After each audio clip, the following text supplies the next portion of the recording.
Okay, here we go.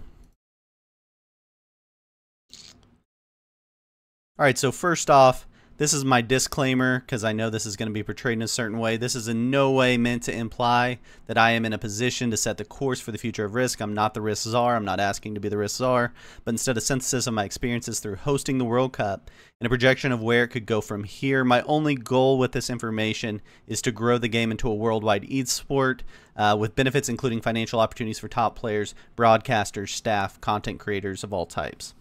So that's my goal. Again, I don't think I'm the smartest Risk person in the world. I don't want to be labeled that or have that put upon me. I just want to help grow the future of it. Just some terms that I'm going to use. Broadcast means a stream done by a player not actively playing in the game. We would call that a POV stream, which is the player playing in the game. A game is just a single game of Risk. A match is a full round. So for the World Cup, we were playing 3 games in a match, and the match was the full round. A pro is we're just defining as someone that gets paid to do something. So when I refer to pros through this, I'm talking about people that get paid to do it. And then esport is an organized, competitive video gaming for the purpose of entertaining spectators. So a lot of people think that there are certain ways we should play Risk because it's the most skill-based or whatever. This is in a format to make it the most compatible esport. So it's a version of Risk that is the most entertaining for spectators, and that's a big thing that we've pushed during the World Cup. Okay, so why am I doing this? I have a passion for the game of Risk. Clearly, I've wasted a ton of time. Not wasted, I've invested a ton of time and effort into this game and growing this game, as you guys know. I've been blown away with how awesome this community is. It's been unbelievable how many people have been willing to step in, volunteer, help out, offer their opinion or guidance and anything they can. And I want to see it continue to grow. I think there's a lot that can be accomplished through our games for pro players, casual players, content creators, and the outside community. Okay, so here's why I think Risk has the potential to be the next big esport. One, simplicity of play. If you guys knew this, I've done a lot of research into esports. The average age of an esports player is somewhere around 18 years of age, and the average retirement age for esports players is like 22 years of age. Risk is different, right? It's not the first-person shooter level or Fortnite or anything like that, where you have to be super skilled, play tons of hours to get just the right muscle memory to be a superstar in the game. It's a totally different game. It's mostly played up here and a lot less with your controller. So it's a simplicity of play, which opens it up to a lot more players of all ages in all areas. Ease of spectating.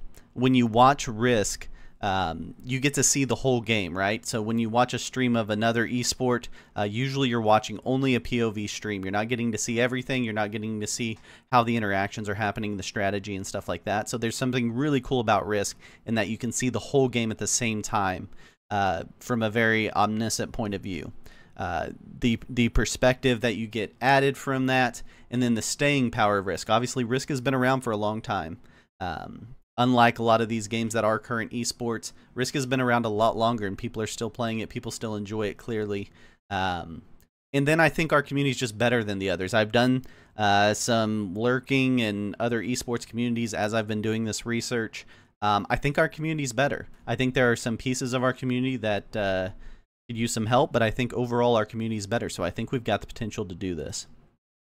Alright, so quick goals.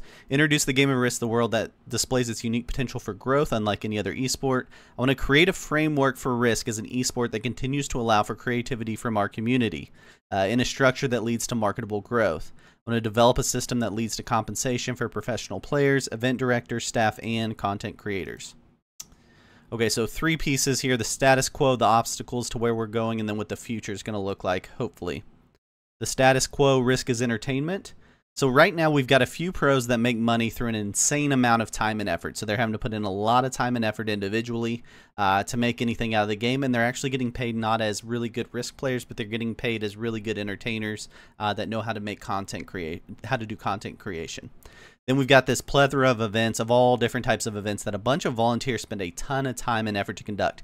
I didn't even know most of this before I got in to this community, or until I started running an event really, that these SMG events, these main events, are just done by volunteers that basically are doing all of the legwork and stuff for SMG's tournament for the game of Risk. So even these big professional FFA events that you guys are playing in are just done by volunteers that are donating their time, effort. They're paying money for different access to bots, website pieces, different things out of their own pockets just to run these events. So we have to be super, super nice to this staff, by the way, just a side note, because they are doing all the work.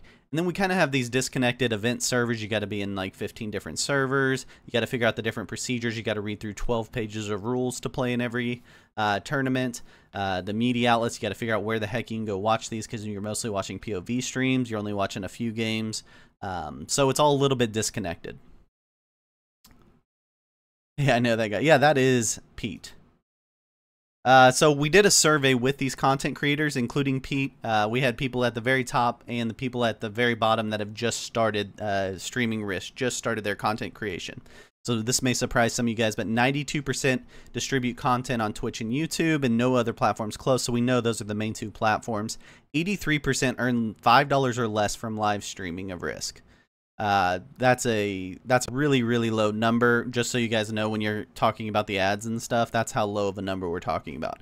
58% earn less than $1 per month on video on demand content. So they're making very little money in terms of that on demand posted content that is watched. 33% pay for someone to help create graphics for their content. So out of this money that they're making, they're having to pay people to create graphics and thumbnails and things like that for their content. 58% are streaming 20 plus hours of Risk per month, and almost every streamer responded that their favorite part of doing this has something to do with our community, which I agree. Our community is awesome. That's why most of us do this. It's not to make a bunch of money, although you guys believe I am filthy rich from my Twitch ads. So here's kind of the current financial structure of how Pro Risk works. Players produce content for usually Twitch or YouTube. They make a little bit of sponsor money, and then they get some minimal proceeds that a lot of it they have to spend on helping people or on paying people to help them. Okay, then the status quo of Major League Risk. And again, I've talked to Gary the Bear. I've sent him all of this. We've opened kind of the conversation. I understand that Gary is in charge of Major League Risk. This is not to undermine him in any way, just to offer help for the future of what Major League Risk might look like. And here's my disclaimer saying that this is in no way throwing shade at our current Major League Risk group in any way, shape, or form. Gary has done an incredible job building a league. This is just an observation to help us continue to grow in the right direction, in my sole opinion. So just to be clear, it's been shared with Gary.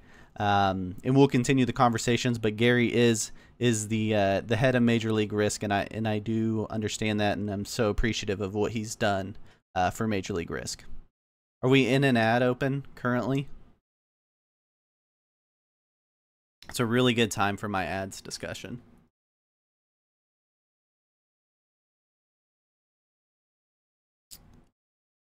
Are we out of ads yet? Should I continue?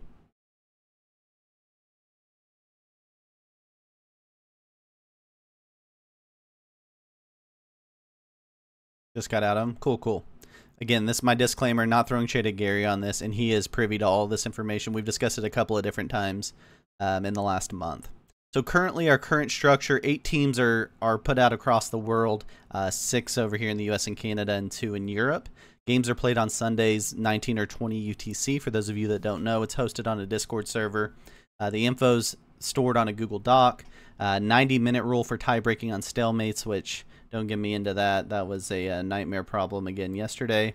And then 12 regular season weeks plus 2 postseason weeks. So that's the current structure that we're dealing with in Major League Risk. Okay, then the status quo of tournaments and events. You guys know this. And again, this is in no way throwing shade at our current tournament directors. I know firsthand how much time and effort they put into this stuff for free, for volunteer. And some of them are losing money on the deal because they're paying for help. In no way am I throwing any shade. This is just a list of observations to maybe help us grow in the right direction from here on. Current structure, we've got SMG events. Those are your main FFA tournaments. It also has that's also expanded into Classic, the 1v1 tournament, and a few other tournaments. Those events are offered up by SMG, but they basically come from our players telling SMG we should do this event. We're going to volunteer all of our time and effort into running this event for you, to growing your game, and they are compensated basically in no way, in general for that. So that's kind of how that structure works, which might surprise some of you guys on exactly how these SMG major FFA tournament events are working. Independent events, so that's like the Risk World Cup, Legends, Grandmaster Tournament, the Kill Pete Open. All of those are independent events run by independent groups that are putting them on for you, again, for very little incentive of any type. In our current structure, we got a lack of incentives for everybody involved, right? We got a lack of incentives for all the match hosts, event directors, players. The coordination's all over the place, and most of these tournaments take about 7 weeks. And varying coordination, I mean, some events you create your own lobbies for, some events they're created for you, some events you have a lot of staff help, some you don't have as much staff help, so it's all over the place. All right, so the obstacles to moving forward. What obstacles exist to make the next leap in growth?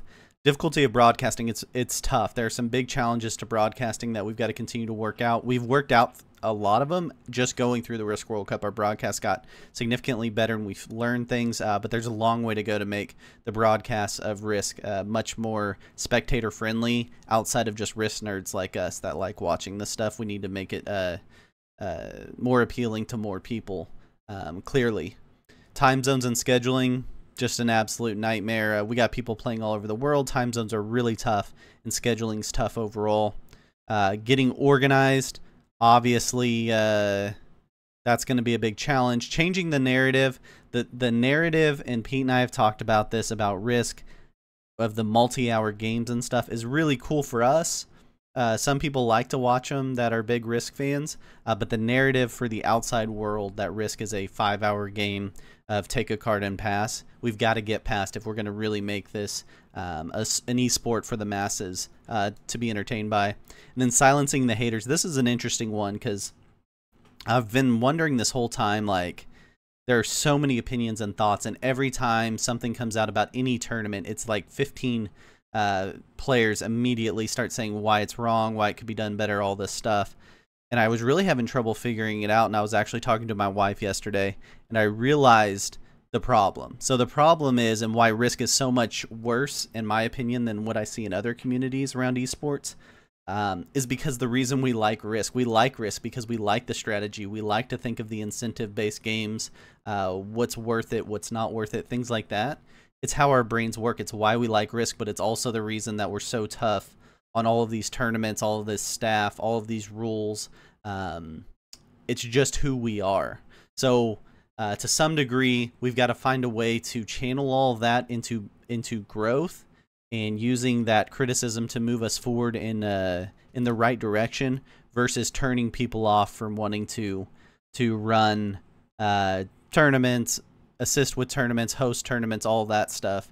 We've got to find ways for especially this inner core group of people that are so bought into the system and so passionate about Risk. We've got to find a way to channel that into an opportunity for growth instead of turning people off and burning people out on the game of Risk.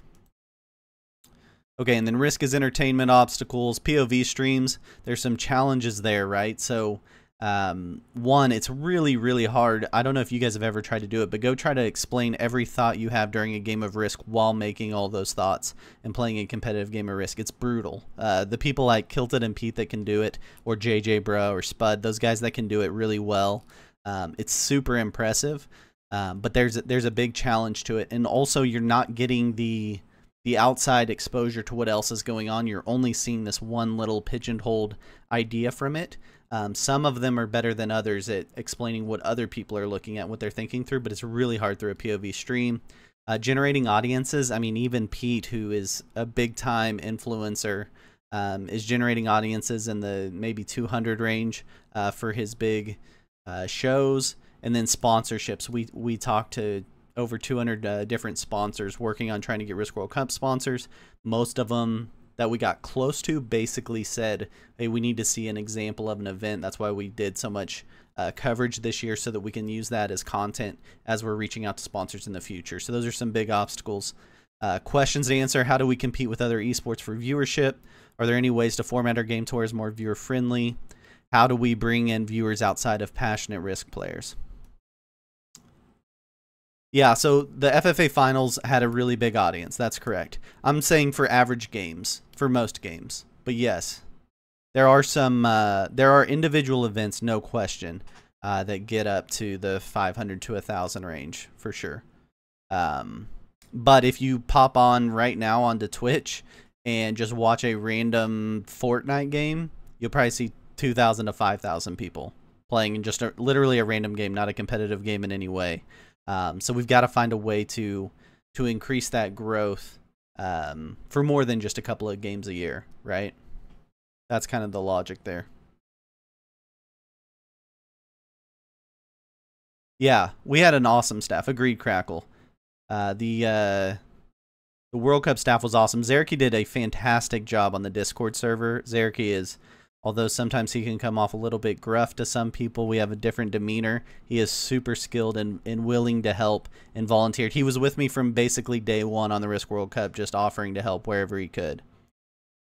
MLR is not an obstacle. We're just going through the obstacles for Major League Risk to grow. MLR is not an obstacle. Okay, so let's talk about the obstacles to growth for Major League Risk specifically. So we need bigger exposure, more live audiences. We've got too much time required of volunteers, although it's less than tournament time required of volunteers because there's fewer games happening. Getting more fan interaction with the league. The way the broadcasts were mostly working this year was through Discord, which you only had the players talking in the Discord channel. So the interaction like we're having now, or you guys being able to talk and interact with the game, was totally different. And I think there are plans in the future. Time differences. We did have some challenges with two of the teams. One of them was Croatia and one of them was Finland. Obviously, they're in a much different time zone. I think that Space Pup, yes, and most of my goal is just to make it easier on the Space Pups is really my hope here. I think that's fair. And then not a lot of money or incentives for teams and players, right? So the team organizers, the team owners were putting together a team, coordinating players, and then the players were playing in these games, but there was only so much incentive there, you know, built in, right? So traditional structure of money in major sports leagues, which you guys know this, but this is just to kind of compare us. So players play in the games for teams. Teams give that bundle of rights to the league or the organization for that content. Then the league sells that as broadcast rights to a media organization. Media organization has a chance to bring in sponsors, as well as the league has sponsorships. The teams have sponsorships. The players have sponsorships. Media pays for production. And then they give back a bunch of money to the league for buying those broadcast rights. The league pays their staff. They subdivide all of that media money back out to the teams. The teams pay their staff, and then they pay out salaries and benefits for players.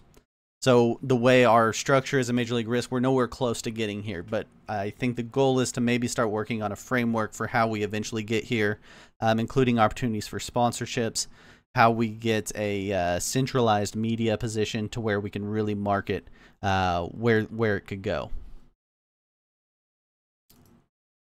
Questions and answers for Major League Risk. What's the incentive to start a team? What's the incentive to play on a team? What's the incentive for broadcasters to generate exposure? How do we bring in money to that top of the funnel so that we can start incentivizing different stuff, paying for staff help, and kind of changing that into a true pro league? How do we create sponsorship opportunities for teams and players? Again, another chance for them to make money. Then the obstacles for tournaments and events. Sign up, communication, confusion. You guys have all been through this, trying to figure out what server you got to be on to sign up for which tournament, and reading through 12 different pages of rules for every tournament, figuring out how it works, if you want to play it, if it's who's running it, who you can talk to, how you're supposed to do a swap in each different tournament, all that stuff. You guys have been through it, so I don't have to explain how that works. Then we have the lack of commitment from players. So you guys have dealt with this. Players no showing can ruin games, and then it can also ruin games when you have fill-ins that aren't supposed to be in that game. It throws off how the game works in a lot of ways, and in general, those no-shows come from a lack of commitment from players, and it's a challenge to get that commitment. Too much time required of volunteers. Again, these guys that are helping volunteering for these huge FFA tournaments with 1,000 players, they're just volunteering for SMG's tournament. They're putting in the time and effort. Crackle is in there. Tombstone's in there. A lot of you guys have done these volunteering to help out in these events. And that's what it's all built on. It's built on the back of volunteers, right? Small prizes and incentives. There are prizes. The FFA ones have a bunch of gems that you get or something like that. But relatively speaking, in the esport scheme of things, relatively small prizes and incentives. We got players playing in different time zones all over the world, which is the cool part about Risk, but we've got to, it's a challenge for sure. Coordinating different types of events with different directors, all possessing their own strict convictions. Here's the thing, every tournament director thinks that they have the best plan for their tournament, and everyone else is not doing it right, which is, again, kind of just how Risk players think, because we're such strategists. And then you've got, I've had at least 5 different people during this tournament tell me about how they would like to run their own tournament and how they would fix it and all this stuff, which is awesome. And I think that's really good, and we need to harness that. But it's a challenge. It's an obstacle that we've got to get through. Some questions to figure out. Do we work through and rely on SMG for growth? So I talked to this in pretty big detail to Pete about SMG and how we need to either go or not go with them. And Pete is very much of the mindset that we have to grow Risk separately from SMG. We have to build our own organization, our own system outside of SMG. And he would even, I'll let him talk about it more because I'm sure he will, but he would even go into saying, in hopes of somehow separating eventually from SMG and separating Risk from SMG long term. So the answer here is no. We can't rely on SMG, so we've got to find our way to develop our own growth independently of them. Can we create a centralized event structure that still allows for creativity and fun and planning? The cool part about Risk, in my opinion, in what we've done with these tournaments and events is you got a whole bunch of different ideas, right? We had a zombies tournament. You've got chaos tournament, which I don't exactly even understand how it works. You've got legends, which is all about VC making deals. You've got GM, which is a totally different format. That's awesome. And that we've got to find a way to continue into the future of Risk. We've got to keep that creativity of all these awesome brains that are working on it for us. How do we keep it open to anyone, yet fun at the top for the players as we continue to grow, right? So keeping it open for everyone is great, but the top players play against a noob that suicides into everybody because they don't actually care about the tournament. They're just there to mess around, or they have 4 no-shows in their tournament, so they got to get a bunch of fill-ins and bots and all that stuff. So obviously that's not great. Okay, so the future. Let me read through real quick if there are any comments I've missed. Crackle hates no-shows. I don't know what T90 is. Is that bad? Yeah, Mallory goes to bed at 9:30 every night, so that's tricky.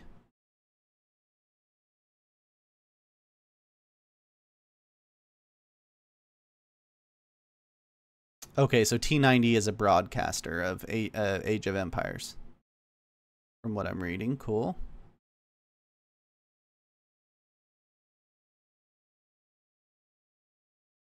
Yeah, and Leona mentions again the content creators broadcasting the games that they're not playing in, so you get a totally different level of interaction. You know, one of the challenges is if you go watch Pete play a tournament game, he immediately says first thing, in which we all do, but he says, "Hey, I can't read the chat, I can't interact with you guys." So you tune in for this big tournament game, and he's going to talk about what he's thinking through, which again he's really, really good at, and it's super impressive that he can do that during a competitive game.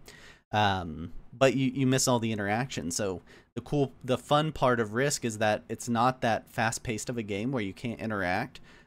So that's what you get from the broadcaster pieces. You get the interactions and to talk through different strategies and what's this player thinking here and all that stuff. Yeah, very popular cast, are great. Yeah, so Crackle says if SMG could get behind all these tourneys, that would go a long way. They continue to hold back their own game. I can confidently say, and Pete would 100% say this also, SMG is not going to get behind all these tournaments. What's actually happening on these tournaments, to get you guys behind the curtain a little bit, is players are saying, hey, we should have a classic tournament. That would be really, really cool. And they go ask SMG if they can do it. And SMG says, sure, if you want to run the whole thing, put it all together, that's great. We'll create a Discord thread for you or whatever. Or we'll give you access to a Discord channel. And then the players have to band together, get volunteers, organize themselves, organize the entire tournament to promote SMG's game. That's what's happening right now.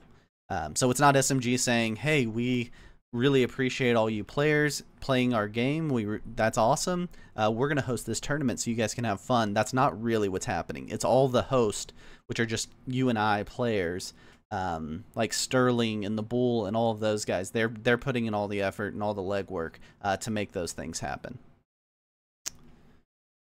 Okay, let's go on to the future, and this is where it'll get controversial, so buckle your seatbelts. Risk is entertainment. I think risk, and you guys are talking about this here, risk broadcasts are the key. Again, broadcasting is a term we use throughout the Risk World Cup to mean a stream that the streamer was not actually participating in. Up until this point, most risk streams are done with the streamer in the participating game in what I would call a risk POV stream. So that's the difference, and that's what you saw. And I never would have expected the growth we would have seen. Open talked a little earlier today about how his Twitch channel basically started with the World Cup. He was able to broadcast a bunch of games, which was really cool, and in growing his brand. And then Johan was able to do the same thing, has grown his brand into his own little tournament. Into his own tournament. Hot Buns obviously has been great. A totally different style of broadcast for me. Mine's the nerdy strategy version of the broadcast. Hers is the entertaining, making jokes kind of broadcast, which is awesome. You know, we need those different flares put into the game. And then we were able to have Harlow and Outcast do multiple games in Spanish to a new audience that got to watch these games from a broadcaster in Spanish speaking through the games, in addition to those post-game interviews. So the potential of risk broadcasting is really, really huge in my opinion. Again, the benefits, that commentator can interact with the chat, right? I can read what you're doing and stuff versus if I'm playing in the game. I'm way less stressed. If you talk to these broadcasters, they're way less stressed during the game because they're not having to think through all their risk strategy or potentially risk is the wrong term because I'm talking about risk, but risk their position in the game because they're talking to you. So that's really cool about broadcasts is we get to talk directly to you, and we can break down the strategy as each player's going through their turn instead of just here's one perspective and one POV of the game. And yeah, we don't have to jeopardize our performance. Hey, thanks for the resubscription, Aries. Appreciate you. Aries is another example of just a crazy volunteer in Risk that has put together an entire bot where you can look up all kinds of information about any map, kill streak you're trying to go on, any kind of piece that would be very helpful in Risk. Just built it of his own accord, volunteered the time, and then he could have said, hey, Mitch, if you want this in your Twitch stream, you owe me $20 or whatever. Instead of that, said, hey, how can I add it? How can I help? That's the kind of community we're talking about, and why this community is so awesome, for sure. And same with Saber. Saber's ranking, we're going to talk about your ranking in here in just a second, Saber. Actually, I've got it in here, I promise. Saber putting together a whole ranking system so that we can follow who's doing best in which tournaments. Again, we've got all these super, super smart people playing the game of Risk that are contributing the game of Risk. I'm just trying to, what I'm doing here today is trying to give us just the steps forward of a framework, so how we all work together to make it into a true esport. So we've got all these awesome people involved. Yeah, and then you got to hear the Johan and Speedster back and forth, which was awesome too. Yeah, and the Ares bots helped a lot of people. The players got to play with Ares bots, and I think that's just tip of the iceberg in terms of the next level of Risk strategy, especially with Team FFA, having players that are using different resources to grab information. We could see Risk go to a whole different level in terms of people calculating moves and making decisions and pathing and all kinds of stuff. So all kinds of opportunities there. Yeah, and the other piece is if someone's willing to broadcast something, all of a sudden it creates value in the spectator's mind that this is worth watching, right? So if Hot Buns is willing to spend 2 hours on her Thursday night broadcasting a random Risk match of a bunch of Germans, everyone all of a sudden gains a little extra value from it. Then you get to combine efforts with different skill sets and personalities, editing, all that stuff together when you're doing broadcast. You've got an opportunity for cross promotion, right? You got to know Johan on Speedster's streams. A lot of people that probably didn't know Johan heard from him on Speedster's streams, were able to follow, and you get that talent interaction and cross promotion. And then you get to coordinate branding and sponsorships in one location with that broadcast. So recommendations for the future is Risk as an entertainment. Create a Risk broadcasting hub. And we polled Risk content creators. A lot of them like this idea. A hub where they can sometimes broadcast games, basically, but also self-promote at the same time back to their channel, who they are. But it creates a place where we can all go watch a Risk broadcast. You're going to get to see a bunch of different personalities, and if you like that person, you like their personality, you'd go back and follow them and support them through their own stream. So it'd be a hub for our community to come together and also to introduce new Risk personalities. And then create a framework for Risk games as a palatable format for spectators. Again, I know some of you love to watch a 6-hour Caps game and loved probably watching that restart game from yesterday, but that's really hard to get the outside community interested in.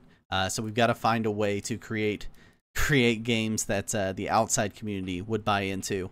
And then we got to compensate broadcasters through leagues and tournaments. So if we really want these broadcasts to get good and we want them to put in the time and effort and continue to grow, we've got to compensate them and make it worth their time for putting these together for us. And again, this isn't get Mitch rich, which I know you guys think that is my primary focus. This is not a get Mitch risk. I would love to see all these other broadcasters get compensated for their time and effort. The future of Major League Risk. Now, this is where it's definitely going to get controversial. Again, I've talked to Gary the Bear about this. Disclaimer. I love what Gary has done with Major League Risk. I think it's awesome. I think the time and effort he's put in is so freaking cool. He and I disagree a little bit with how the future should look for Major League Risk. I understand that he's in charge and it's his decision. I'm just throwing out my opinion based off of what I've seen specifically. Oh, I like that, Rich on Risk. Yeah, those are really good. This is my opinion based off of what I've seen going through the Risk World Cup, dealing with people. So this is just one perspective.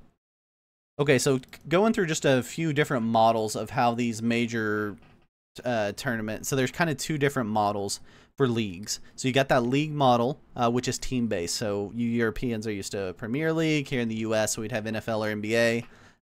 Esports-wise, that'd be Overwatch or Major League Risk. And then you've got a tour-based model, which is more like the PGA Tour, where it's all individuals, or the tennis tour, which is all individuals.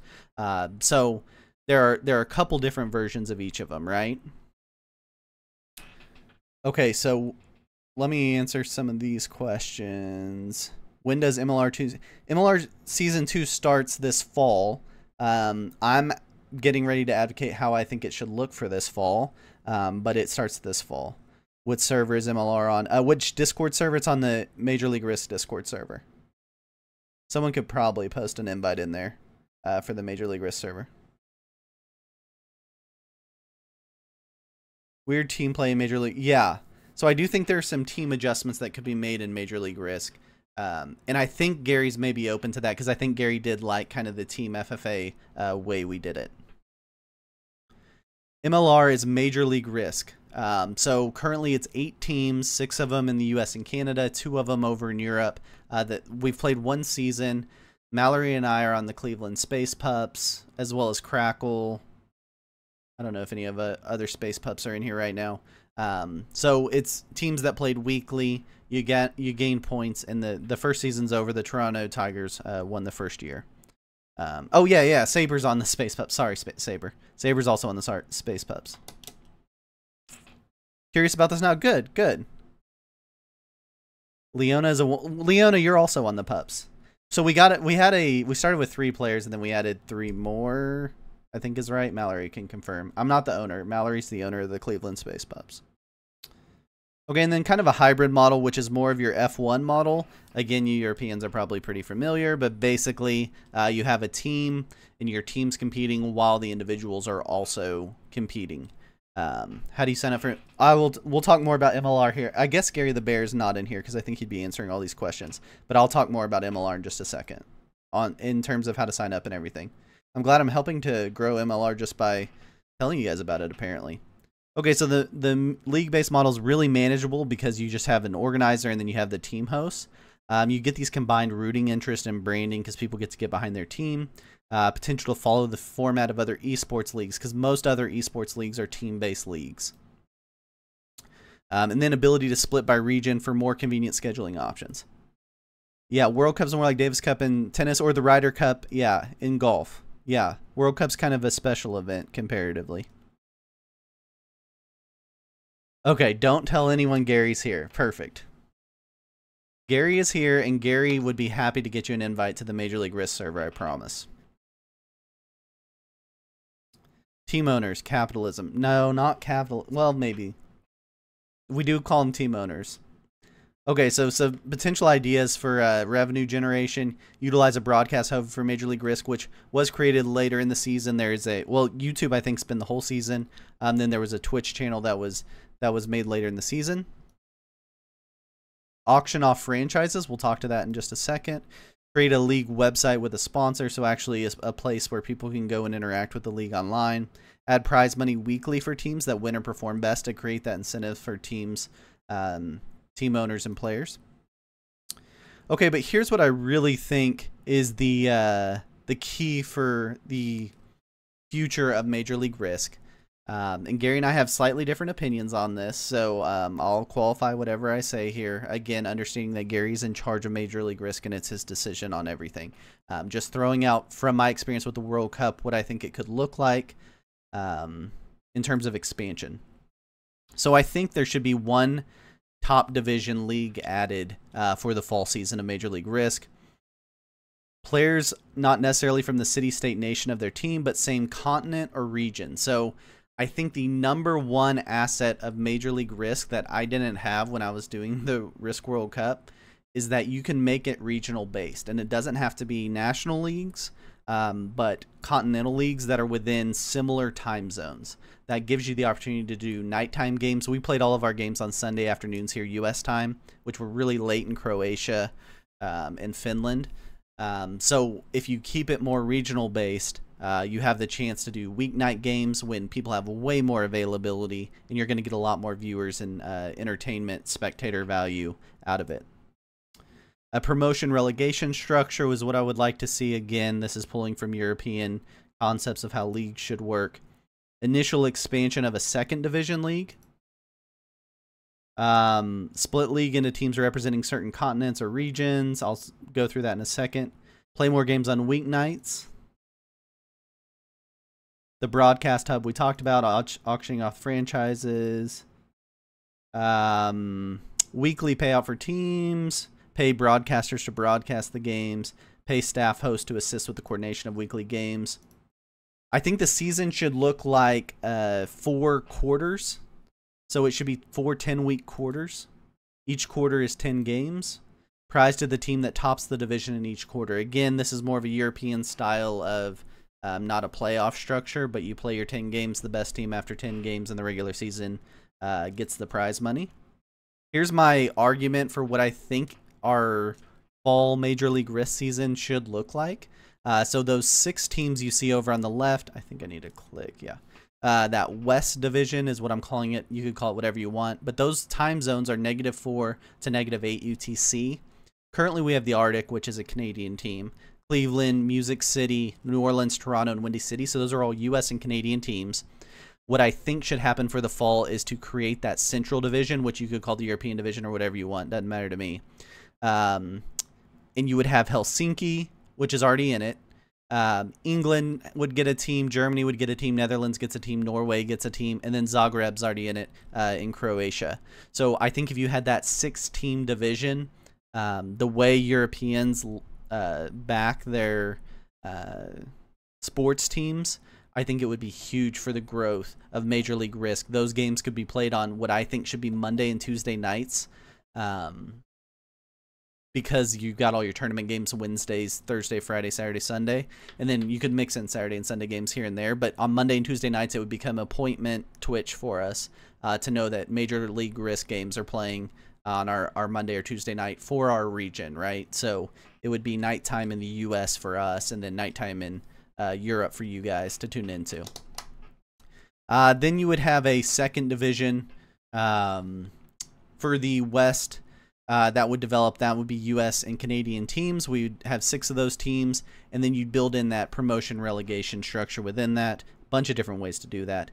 And then maybe in 5 years you have something that looks more like this, where you have divisions in 6 different areas or 6 different divisions covering the world, and obviously 6 because that's how it should look for a Risk game. You have your 6 regional champions would all play in a Grand Championship at the end of the year, something like that. Norway wants Sweden as well as Scandinavia. Sure. Okay. Zagreb's about 1/4 of Croatia's pro. Think. Yeah, so these would be not national teams. So there would be a Netherlands team, let's say, a Dutch team, but they would have players from all over Europe, just like any other Dutch-based league, sports league. They would have players from all over Europe. The difference is they would be kind of within that time zone, that 0 to +3, so that the scheduling works, right? If the Dutch team had a bunch of Americans or New Zealanders, it would be a nightmare to try to work out availability. The goal is to kind of regionalize those to where you can play weeknight games, which is super valuable. Yeah, Mallory's got people from all over on the Space Pups. That's true.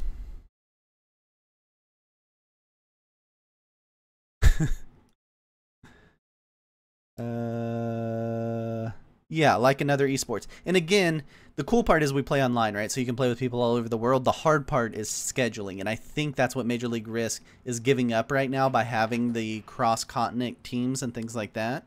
The big benefit that could happen for Major League Risk is by getting those regional teams. And then all of a sudden people have closer rooting interests. It'd be easier to find those rooting interests and tie behind those teams and make them more marketable. And that's just kind of realigning how that would potentially look in the future financial structure. And I won't go through all of this, but I've sent this, and this is just kind of the financials that I sent Gary the Bear of what it might look like to actually be able to fund some of the staff and things like that. How do you account for tournament fee? Well, this is the same as Major League Risk. This isn't a tournament. And the hope is that it's Mondays and Tuesdays. It's not this Major League Risk, in my opinion, should not be competing with the tournaments. So you play on a pro Risk team. There's only 6 teams in it. So in this scenario, maybe 1 or 2 games a week. You've got 5 players, so you play once a month maybe for your Major League Risk team. Right? Yeah, Aries, let me just restart everything, and then we'll just go through this. Okay, the future of tournaments and events, and this is where it's going to get real intense.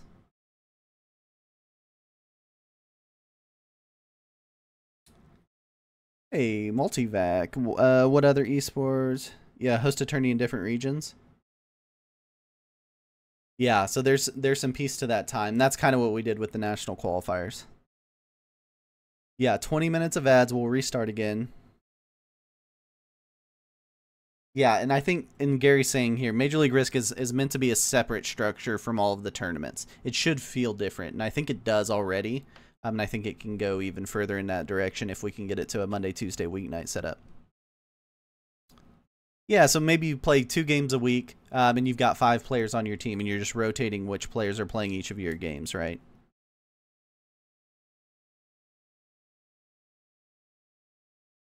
Yeah, we're going to restart this whole thing. Yeah, and then you have like a final, tournament between the different leagues or divisions, whatever you want to call them. And those, if they're smaller if they're shorter, then you can deal with the time challenges, obviously, that you deal with. Okay, so here's where you guys are really gonna be opinionated, I'm sure. Recommendations for tournaments and events.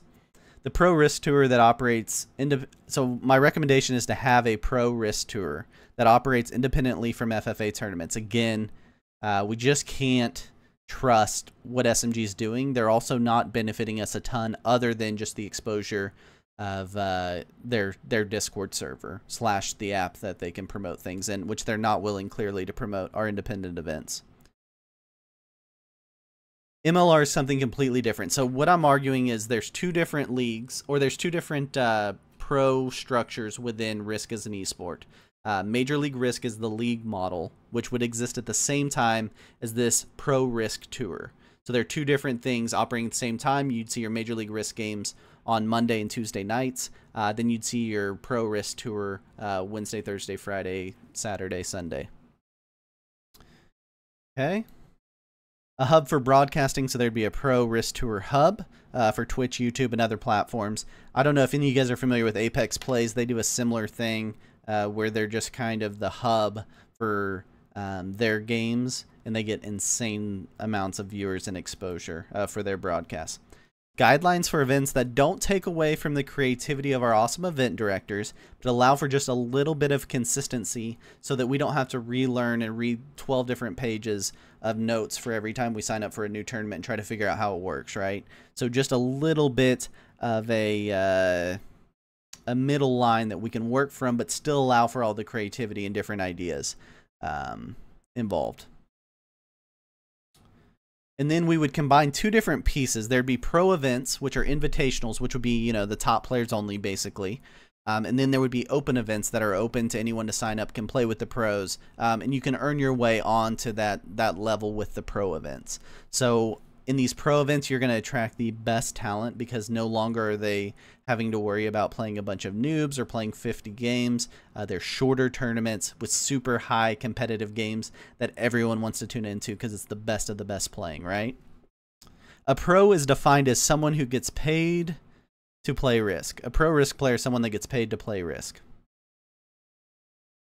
Yeah, I like that every event is different personally too. I agree, Mallory. I think they all need to be different. There are just some things like we can save the rule of you're not allowed to cheat, right? And I don't need to write that into 15 different sets of rules.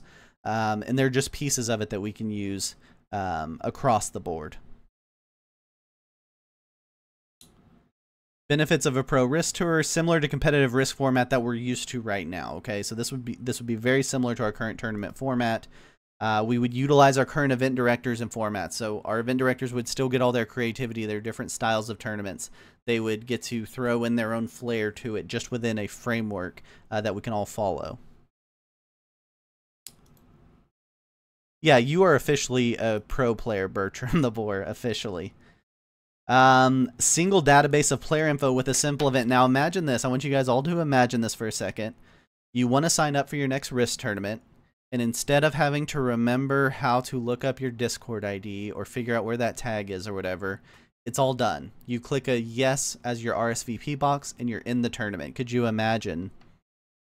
Or are we still in ads? That was a really big moment that we got cut out for ads.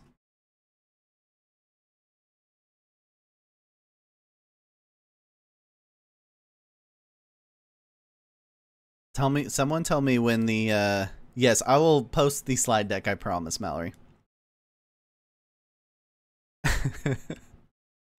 Yeah, I work from PowerPoint slides.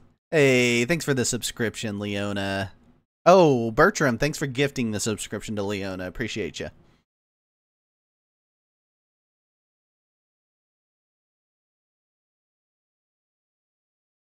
Okay.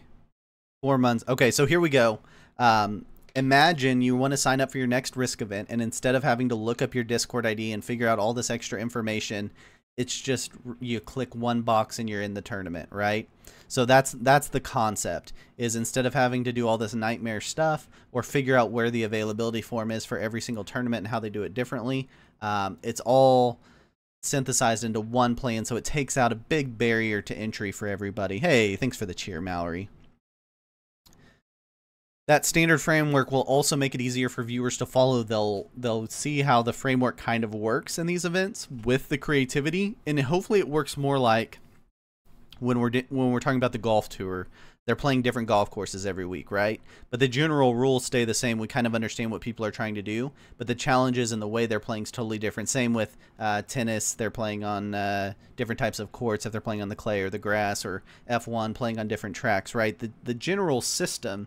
Hey, hype train incoming. Thanks, guys. Thanks for the cheer, Leona. So that's the concept, is we keep the creativity in it. It changes week to week, but it's within a certain framework that people can follow along.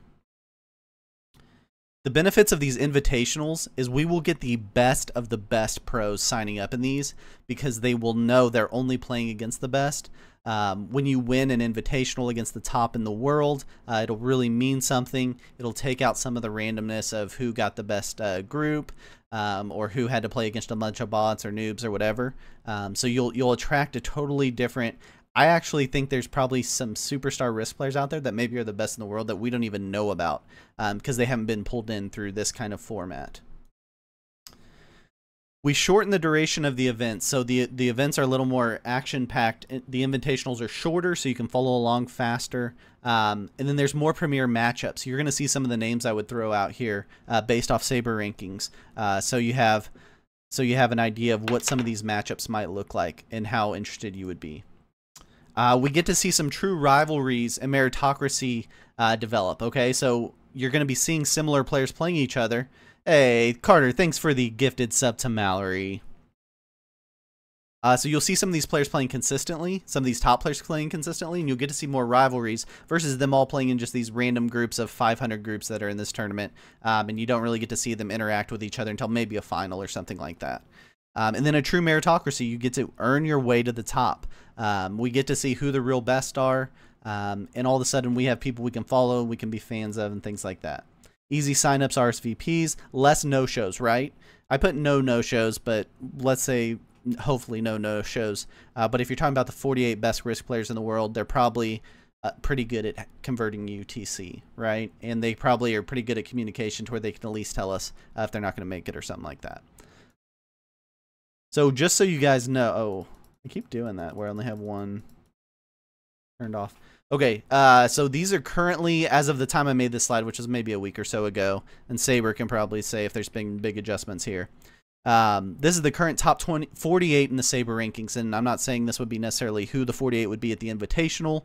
I'm just saying this gives you an idea of what kind of level of skill we're looking at. So look at some of these names: One Shot 10, Saber, Pete, Arco, Kilted, Under the Gun, JJ Brum, Marin, Fanti, Mamba, Kuel, Lena Kitty.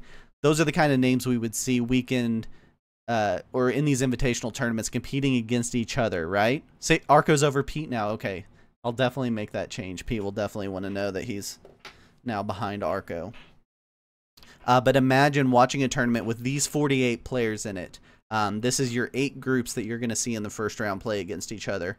Those are games that people will tune in for. Those are games that broadcasters will be willing to do. Those players will show up. Those players will be awesome to watch competing against each other, right? Oh, Pete already knows. Okay, good. This list is unfair. Okay, so yeah, and there's some arguments to be made there too. Again, this is just an idea of what that top 48 might look like, but I want to go into more specifics of that, I promise. Okay, so the steps to growth for this is form a pro risk association, create a tour framework, solidify a ranking system, build a broadcasting and staffing system, and then schedule events. So again, there's 2 pieces to this, and I want to be so clear. There's Major League Risk, which Gary the Bear is in charge of, and he has 100% control of. I'm just throwing out some opinions to it. Then there's 2, the tournaments and events side of this, and that's what I really want to hone in on for the rest of this, to talk about how we do this for the future. So they both live independently of each other, and this piece I'm calling professional risk takers. We did get permission from Pete. Hey, thanks, Chad, for giving the subscription to Saber. That's awesome. Appreciate you. So Pete has given his blessing to calling the new organization as an homage to Pete and all he's done for our community and the platform he's built for our community, Professional Risk Takers. And then the PRT Tour, or the Professional Risk Taker Tour, would be the tour run by the organization Professional Risk Takers. So introducing PRT. So to be a part of PRT, you've got to be 16 years of age or older. That's consistent with most esports. Leaderboard based on results of all PRT events. So there will be a separate leaderboard. The Saber rankings are awesome. Saber rankings will be used for long-term rankings. These leaderboards will reset annually. At the end of the season, they reset and you work your way back up the leaderboard. There's one place for event sign-up, schedules, info, availability, updates, and more. So everything's in one spot. Operator of all events for the PRT Tour. Why do you say Parlox is out?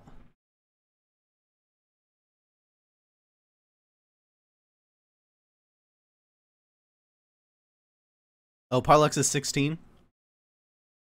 Yeah, 16's good. Okay, so there would be 12 annual events. So this would be the structure of it. We would have official tour pros, and I'll go into how you do that in a second. There'll be 6 exclusive invitational events. So those will be the 48 player events. And then there'll be 6 open events for all PRT members. So as long as you're a PRT member, you can sign up for any of the open events. We'll have professional staff to make those events smooth and professional feeling. We'll have event broadcasters on the PRT Tour Hub.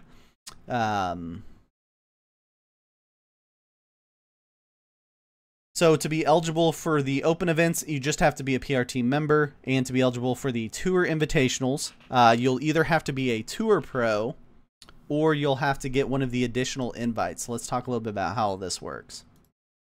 So how do you make the PRT Tour?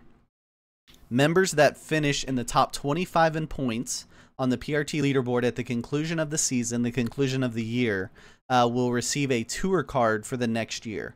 So if you finish in the top 25, you automatically are on the tour for the next year, which means you get to come to all 12 events. You can sign up for as many as you want, but you're in all 12 events, right? And then the PRT Tour champion, if you win, if you're the top at the end of the season, you get an exemption for the next 3 seasons. So you're on the tour for the next 3 seasons built in. So that's how you make the tour. You finish in the top 25. Yeah, just figure it out, Kuehl. You're smart enough. You can just figure it all out. How do you get an event invite? So we'll have the PRT Tour Pros, but we won't have any Tour Pros until the end of this year when we have our first leaderboard at the end of this year. So we'll have 2024 Tour Pros. So everyone will be an invite for this year. And then next year, there'll be invites on each tournament outside of the Tour Pros. So how do you get an invite? So all Tour Pros get invited. That's first. That's who we give them to first. The previous winner of that event gets an automatic invite. The most recent open tournament finalist. So if you got to the finals of the most recent open tournament, you get an invite to the next invitational. And then the most recent invitational tournament finalist all get an invite. And then the event director gets to fill in the rest of the spots to get the 48 total spots filled up for those invitationals, as well as the 48 spots that are going to be in the open events. I'll show you. So here's your framework for open tour events. So again, we're creating a framework, but we want each event director to use their own style. So the only rules is basically that you have to eliminate people in this grouping for each round, right? So week 1, all non-invites play around 1. Week 2, all non-invites play around 2. Week 3, so after that first cut, there's 144 that get through, and then we bring in our 48 invites. So they play around 3, and then that's cut in half each round, eventually going to a octo final, quarterfinal, semifinal, and final, cutting in half each week. So again, the tournament directors get to choose the points, the systems, however they want to do it. If they want it GM style, if they want it legend style, doesn't matter. They can do whatever they want as long as they make these cuts in these amounts week by week so people can follow along with how it's working. Okay. And then invitational tours are just 4-week events. So they're real short invitational tour events. 48 invites play an octo final. 24 advancers play a quarterfinal. 12 advancers play a semifinal. And 6 advancers play a final.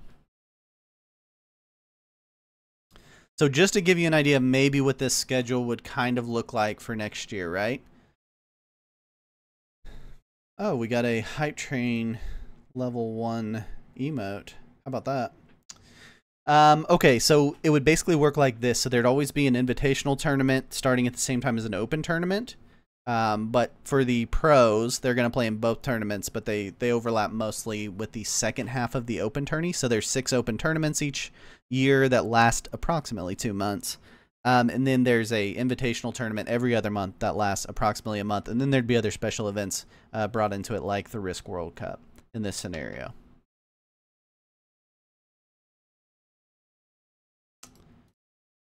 Okay, so the one of the things that would be built in is the tour is going to provide a baseline of prize money to these event directors. So if you want to be an event director for the Risk Pro Tour, or Pro Risk Taker Tour, you get this guaranteed money, which is $150 for the winner, and then $20 each for the other 5 finalists.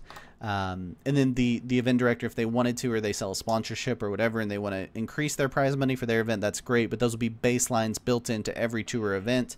And then the tour will also pay event broadcasters $10 a match to broadcast the match, and that's only octo finals through the end of the match.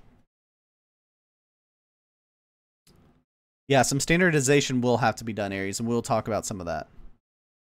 Yeah, there's been some already done, but yes, more has to happen. Agreed.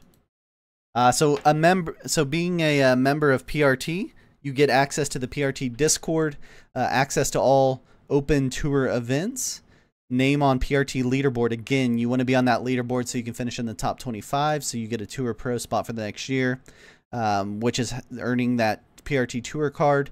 And then you'll get access to some exclusive PRT content only for PRT members. Again, those are the rules. It's a $25 annual membership fee, but I have a special code for you guys coming up in just a second if you will stick with me. And then there'll be a certain rules code of conduct to follow as being a PRT member. We're also looking for people to help work with us. So we need staff. Like Aries is saying, we need some help with standardization. So we need PRT staff. We need tour staff. We need event directors. That's what we really need, is who wants to host, especially these first 4 events. So we've got 2 invitationals and 2 open tournaments to do starting September 1 and November 1. So we need people that want to be those first 4 event directors, and we can help you with that. And then we need event staff / match host, and then broadcasters that are interested in being part of this. PRT Tour event. So the benefits of being an event director on the PRT is you get a web page set up for your event. I'm going to show you what this looks like. You get to utilize the Discord server of your choice. So some event directors are very passionate about their Discord server, and that's awesome. They want to promote it. We will use your Discord server for the whole event. We will just promote the announcement and stuff on the main Discord server and point everybody to your Discord server for the event. So you're more than welcome to use that or ours. The tour staff will help with event promotion and web integration. We will do the publicity to help you get people into your event through the Tour Hub and videos on demand. You'll have tour staff help with your organization attorney framework. Oh, and that should be $250 contributed to the prize fund. Sorry, it says $25. $250 contributed to the prize fund like we just talked about as your baseline for your prizes. Some requirements: you must allow all broadcast rights to the tour. So you've got to let PRT Tour do all the broadcasting, but POV streams are great. So if players want to do their normal POV streams like we're used to in Risk, that's great. They're still welcome to do those POV streams. Matches must be under 90 minutes. So again, a match could be multiple games, but whatever you're doing each round for a match has to be under 90 minutes so that we can keep it spectator friendly. You must utilize match threads. You have to have official staff-based match threads, not just groups pinging people. You got to coordinate the match threads, and you have to interact with your match host, your event staff.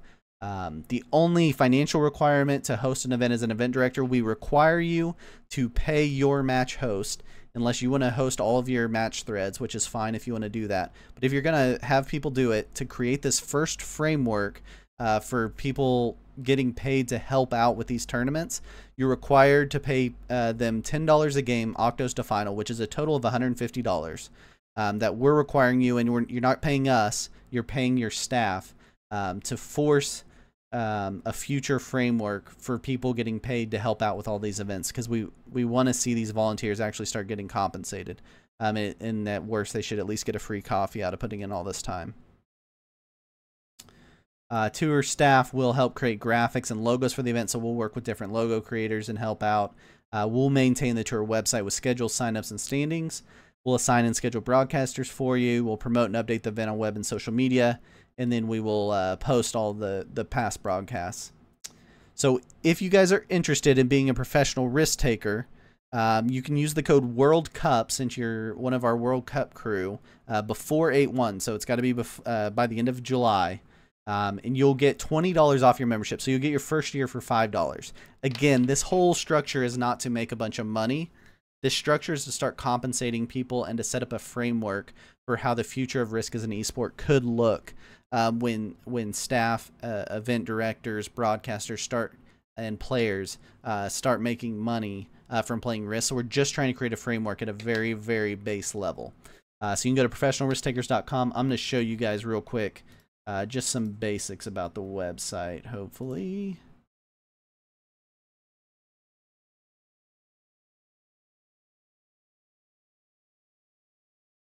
Cut that off so you can't see all my really cool stuff. Cool. So this website exists already, so you guys can go check it out. It is not fully built out. I don't know if you guys know, but I've been doing World Cup stuff, so I've only had so much time to devote to this side project without getting a divorce. So this is where we're at now. It's partially built out. There's a little bit of information about it, what you get as a member, the rules, the membership fee, and then a little bit about the tour. Basically all the stuff we've covered here, so you can look at what your thoughts are. And then there's a newsletter you can join in, so you get updated. You get an email when a new tournament gets announced and things like that, so you can make sure you don't miss out on it. Tour, imagine this. Instead of having to guess every time where you're going to update your availability for which tournament or which server, it's always in this exact same spot. You just click availability update. You come in here, you put in your Risk and Discord name so that we can match it up. And you just go ahead and click what your times are and submit, and your availability is updated for every tournament that you're signed up for in the tournament, right? So instead of having to go figuring out which Google Sheet you're supposed to be clicking on, going through all that, you just click in here and you click update. It's ready to go, right? This is an example of the schedule. So it's, again, not fully built out, but this is our plan for 2023. These are the dates. We need event directors that want to fill in these 4 spots. It's one of the first things we need to figure out. Who wants to host the first invitational and open, and then there'll be an invitational starting on October 30th, and then an open event starting on November 1st. So those will be the first 4 events, and then obviously 2024 will get announced once we have those all scheduled. This is just a sample idea of kind of what the event website will look like. So we'll skin it to the color of what your event looks like, your branding to match, and your logo will go here. We'll have something about the event. People will be able to look up the event info, including things like VC, non-VC, and all of that will be listed in here. We just don't have it fully done yet. There should be a none, Aries, at the very bottom. I can verify that, but it should be a none. Again, you can update it out. Oh, on the availability update, is that what you're saying? Yeah, there's a none. Let me know if that's not true, but I can update that if not. On join PRT? Okay, I'll look at it. It should be a none at the bottom too. Yeah, this website exists. So you can go to professionalrisktakers.com. So this would be the link to the Discord server for whatever server they're using for the event, whether it's the main PRT server or their own server that they want to use. This is where you'll look up the settings, right? So these would be the settings round by round. If they have multiple games, they would be in here, but you could click through your rounds and see your different settings. Again, just kind of a sample of what it looks like so far. Yeah, that's settings. Advancing, this will say, you know, what you have to do to advance. So for instance, this event, it's top 24 overall in event points. Maybe you have group points. Maybe it's GM style where it's the winner of each game. You would just put that in here on how to advance. So it's real fast. If you're looking at a new tournament and trying to figure out if you want to be a part of it, it's real fast to look in here versus reading 12 pages of rules on a Google Doc. You can click in here and kind of see the important stuff of how it's going to work. You can see what your scoring's going to be, so that you can see the different points for placements and bounties and things like that. And then any special event rules. I just kind of have sample stuff in here, but there would be special event rules that you would list here. Down at the bottom, you can see currently who's signed up for the event. So you'll be able to, kind of like we did for the Risk World Cup where you saw who all was signed up at the time, you'll be able to see who's signed up and see if you're interested in signing up for it. There'll be a leaderboard that's similar, and then this is just the Kilpede Open from some point during the Kilpede Open, but it'll look like this, like you guys are used to seeing in a Google Sheet, the current leaderboard for the event. You can also search by name to see where you're at or whatever. Schedule. Again, this could use some formatting help. This is currently just based off the Google Sheet format that we're all used to seeing. So this could use some help. It's just kind of a example for now for what that would look like. But this is, again, another Kilpie open around just to show you kind of an example. Again, you could search by your name to pull yourself up on this sheet to figure where you're at. Yes, I'll be posting on YouTube right after this. You have to have a membership to PRT to be a broadcaster. No, not necessarily open. Not necessarily. And then, yeah, these would be your round 1 results. I think I have some example in here, maybe not. Yeah, it's like your round 1 results, which you guys are, again, used to seeing from the Google Sheet, just in a slightly different format based off of like who did what for each round. So it can all pull from the same concept of what we're used to on our Google Sheets. It's just a little easier way of looking at all the information kind of in one spot without having to guess at where it's at. So these will be located under events. You'll click on your event like GM Tournament or Legends or whatever. There's a spot that says work with PRT that has our different positions that we're looking for people. Again, all these are not actually like full-time jobs or anything. They're all just what we would call in the U.S. independent contractor positions or gig labor, where you would get paid per gig, basically. So you guys can look at some of that info there. And then there's an apply to work with PRT. You can click here and fill out your info, and then we'll review it and get back to you based off what position you're interested in. Yes, you have to be in PRT to play in the open tourneys. Yes, good question. Those are PRT members only. This is the members information, which again is in here, access to all open tournaments. And then I'm currently the only member of PRT, but hopefully this will continue to grow so you can see who's in it. But yeah, professionalrisktakers.com. Join PRT is where you can go. Again, if you use the code World Cup instead of the $25, you'll be getting in for just the $5, but that's only through the end of July. You click join here, and then you can fill out your info and such, and use the code. Enter the coupon code here is where you put it in to get that discount. Okay, very last thing I'm going to show you, and then I promise I'll shut up because I know you guys are tired of listening to me talk, and I'm tired of listening to me talk. Let me swap to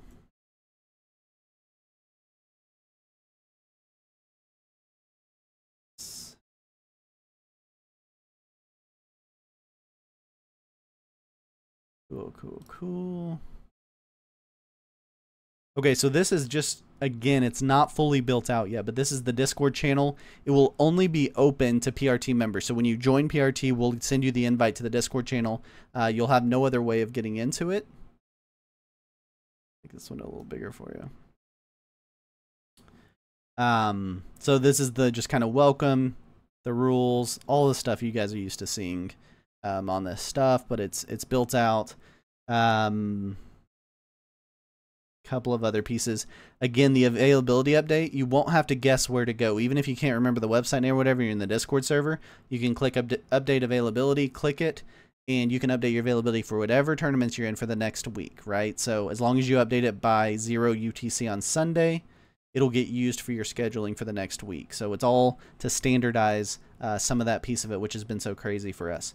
There's another piece of it, which is the tournament event or tour event rules. So this is the baseline of the rules so that each tournament director doesn't have to spend 2 days writing rules like some people have to for their tournaments. This is kind of the stuff that's going to be the same for every tournament. That's basically saying like how late signups work and round formats, how to swap groups, all of that stuff. It's all standardized so it doesn't have to be written 15 different times. It makes it so much faster. If you want to host a tournament and what's holding you back is all of this red tape, and you have good ideas for the tournament, we want the good ideas to drive who's running tournaments for the Risk community versus who's got the 15 hours to spend typing up rules, right? Some technical questions. Git repos. I don't know what Git repos is. Wix is just the website builder that we're using. What's ETH? Is that some sort of Bitcoin kind of thing? Cryptocurrency? There's a possibility that we will have to... Ben, feel free... Okay, so I have more time now because I'm not leaving this to immediately go schedule a bunch of crazy schedules for Risk World Cup. So feel free to DM me. I'm not going to mind. But if you guys have ideas on ways that Europeans like to pay for stuff differently or whatever, I'm happy to help work on that stuff. We can definitely set it up. Other questions. This is basically all I have to go through. So once you sign up for PRT, we'll get you added to the Discord server. We'll be watching for those that want to. If you're wanting to host one of those first 4 events, we need you. Please post in that work with PRT form that you want to host an event, and we'll get back to you so that we can get those first 4 events scheduled. We also want to hear from any staff that's interested in helping run the website, run the server. We need staff help, and it'll be paid staff help for specific tasks. So we will offer you some paid staff help. Yeah, we actually have to approve it, Aries. It's got an approval process, so not just any rando can go on and fill out a form. But yes, it'll pop up very shortly.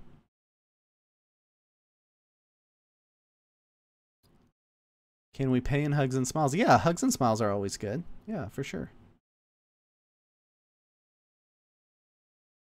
I'm not going to send you the PRT Discord link because it's a private Discord only for PRT members. So once you sign up, you'll get sent the PRT Discord link.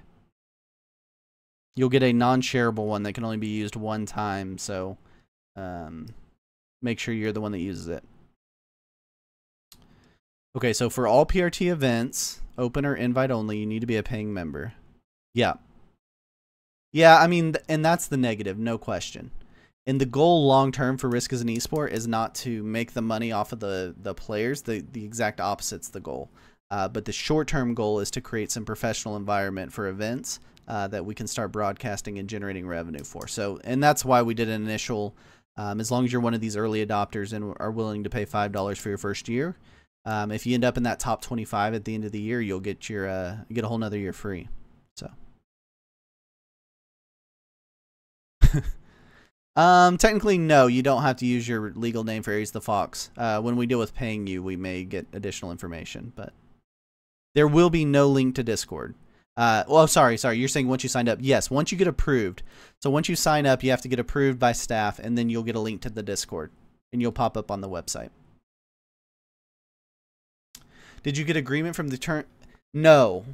No, I have not gotten agreement from the current tournament organizers. However, I've had 3 current tournament organizers talk to me in the last month about partnering and helping them with their events because they want their events to grow and be more, have more exposure, similar to some of the media exposure and broadcast that we had during the World Cup.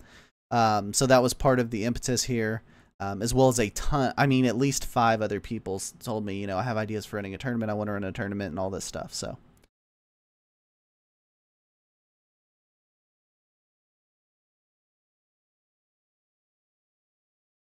okay.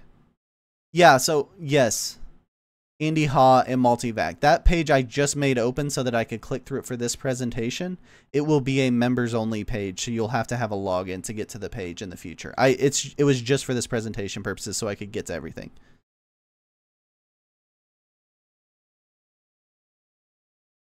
Okay, so if you're a broadcaster but not a paying member, you can only broadcast events that are hosted on different Discords.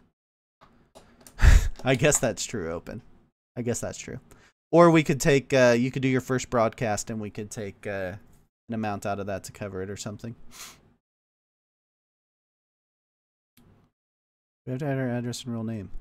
I don't know how the payment will go through Dodestro. I don't know exactly on that.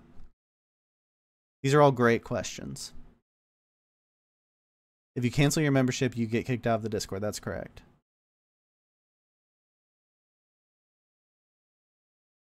Yeah, apparently it's the none thing. Just mark a time for now and you can update your availability. I will get the none added. I know there are probably issues. Guys, I promise there is a lot to grow into this.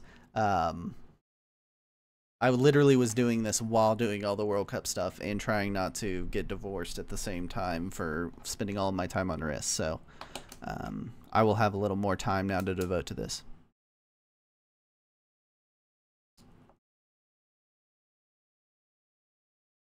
Yeah, there's some truth to that, Andy. I'll think about it. I hope the main Yeah, yeah, that's fair. I think there will still be outside tournaments that happen. I don't disagree. We'll decide if too many people want to host a tournament. We'll decide on the best ideas. We want the ideas. We want the driver of the coolest tournaments to be the best ideas.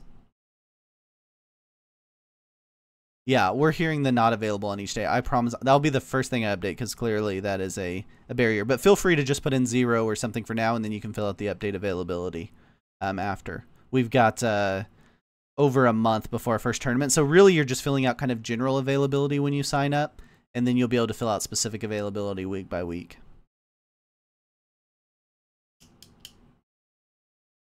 You need PayPal or ID. There's no PayPal? Okay. PayPal will be enabled soon. I just haven't done it yet. It's all one word, World Cup.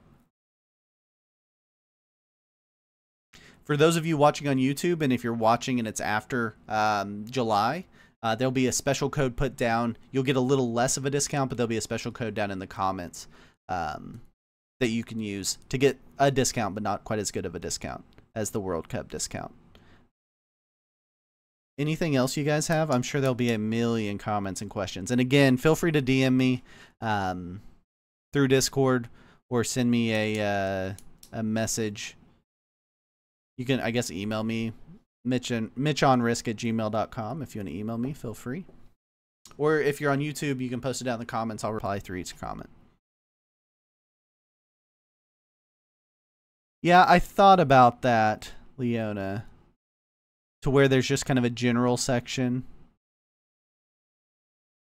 Yeah, I thought about it. I'm not completely against it. That'll be a decision over the next week or so on exactly how we set up that Discord access. For now, it's just members only.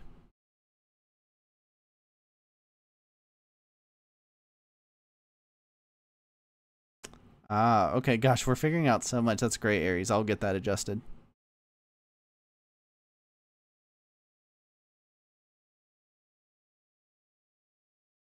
Yeah, understandable if that's not what you're wanting to do.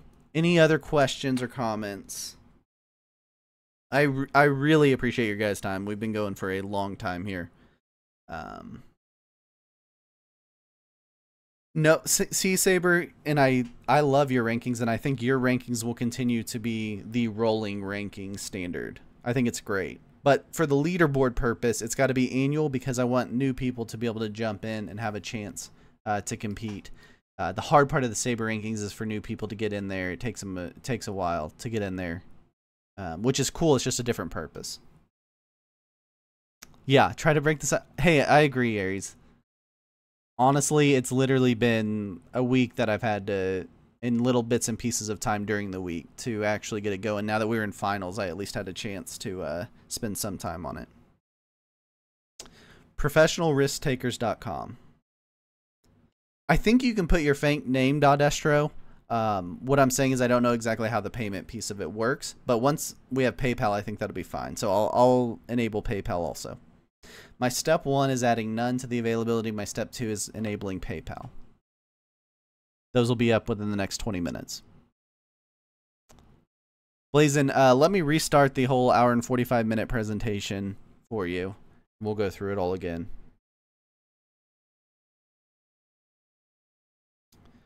Who will be able to see the personal information I put in? Only I will be able to see it. Only I have access to that. Cool, Leona. We look forward to having you. Yeah, that's great. Yeah, and we know there's a little bit of growing pains. Again, the key is you get that discount as long as you're in July. But feel free to DM me or email me if you guys have comments or things you're noticing. I'm happy to get it adjusted. Obviously, it's a big animal, but I think if we can get everybody on the same page for this could be really, really cool for the future of what professional risk looks like.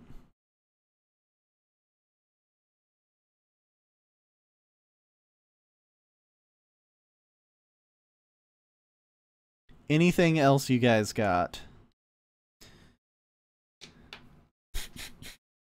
There is a Twitch setup. Again, it's really just a placeholder at this point for professional risk takers. There's also a YouTube channel set up for it, which this will be the first video on there.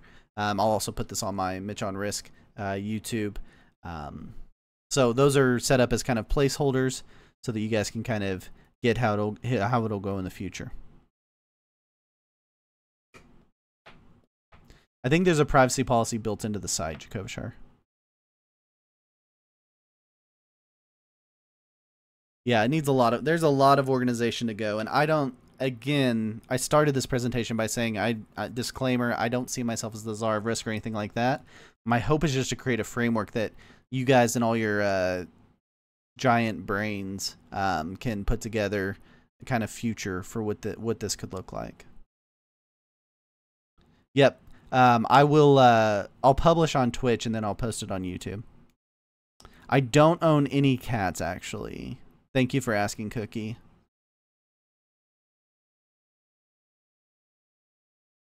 It's set up for credit cards now. You can do credit cards now. Apparently, I didn't actually click the enable on PayPal, which I will do. One more minute. Feel free to throw me your questions. I see at least, you guys can see the DMs popping up. I probably should cover that up. But I got at least 5 DMs in there, so I'll go through those also after this. Oh, do you actually ever own a cat? Wow, that is powerful. I'm not like super into cats. I know a lot of you guys are, so that's cool, but I have a dog, so I don't know if that's a deal breaker for anybody. All right, 30 more seconds. Any other questions? The cats own you, really? Yeah, I've lived with a cat. It was like they were in charge. No, I would never not read a ping on Becky's server. All of that stuff is super crucial. Yeah, dog supremacy. Good. I'm glad there are some dog people. I was worried how that was going to be taken. Seems like there's a lot of cat lovers in the Risk world, so. Foxes are better. Sure, foxes. Okay. Yes. You got it, Jakova, sure.